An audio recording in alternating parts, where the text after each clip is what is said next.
Vamos começar então pelo histórico da internet. A gente estava na década de 70. Basicamente a computação era dominada por mainframes e a ARPANET estava focada em comunicação em longa distância.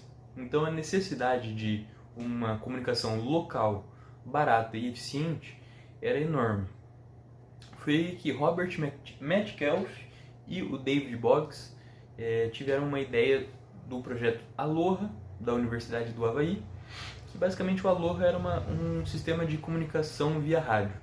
Eles tiveram a base desse projeto e desenvolveram a partir daí a internet. Agora a gente vai falar sobre a rede de barramento e as redes comutadas, né? Como é que foi essa transição?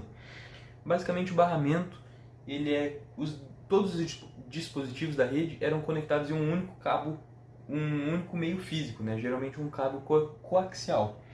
E só um único dispositivo podia transmitir de cada vez.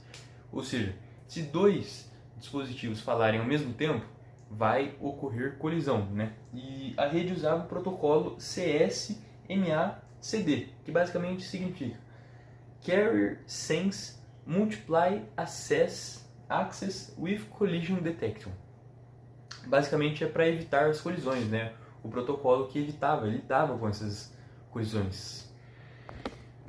Basicamente a rede de barramento tem alguns problemas muito sérios em relação a colisões e baixa escalabilidade e segurança zero.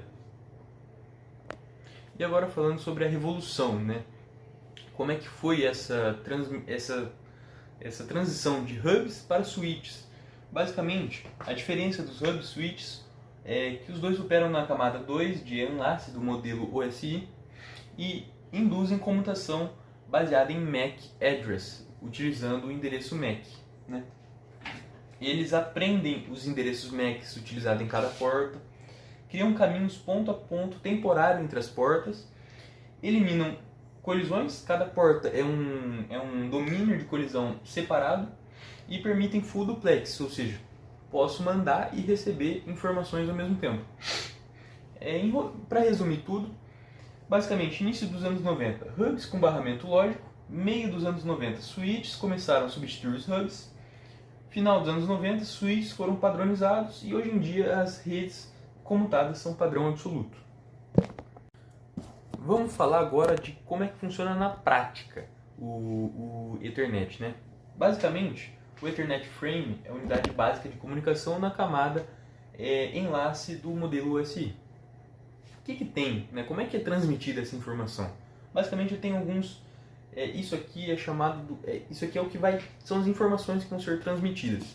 Eu tenho o meu MAC de destino, tenho o meu MAC de origem, o meu tipo, que é o tipo de protocolo da camada superior, tenho o meu payload, que vai ser todos os dados transportados, né?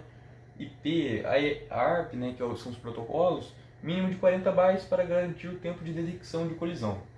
E o FCS, que é o Frame Check Sequence, validação da integridade por meio do código CRC.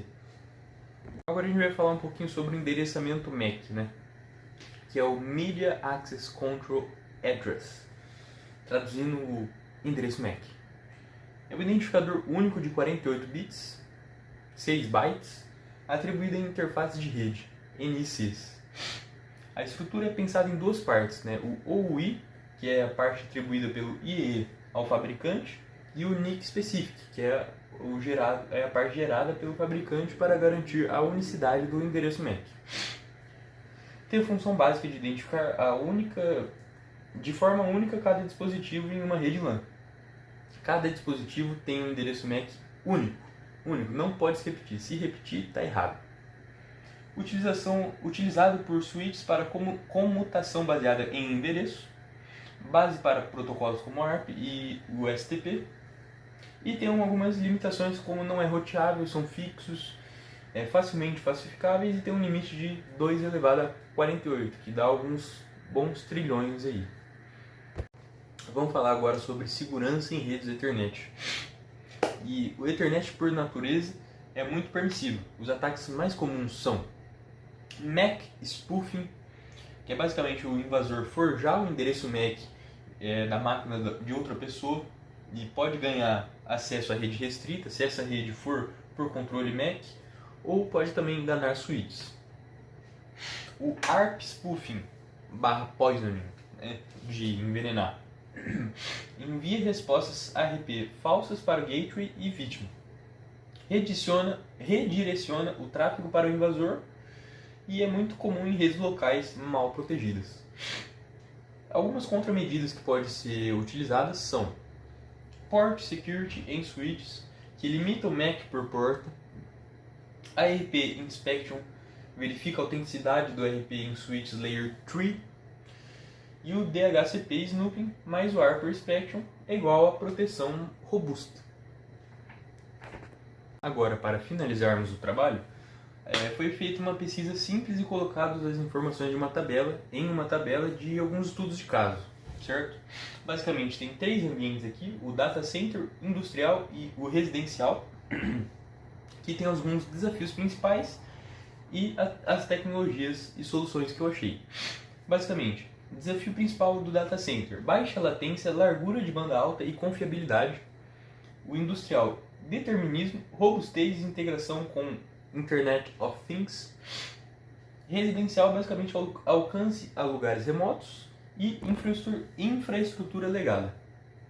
Esses são os desafios principais que a gente vê em data center, industrial e residencial.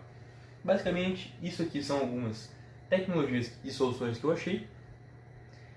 Se eu for entrar em cada uma delas, vai levar o dia explicando aqui. Então, basicamente é isso, certo? Muito obrigado. Esse foi o meu trabalho, Lucas Paris Pires, trabalho sobre Ethernet. Se inscreve, deixa o like, ativa o sininho e valeu, hein?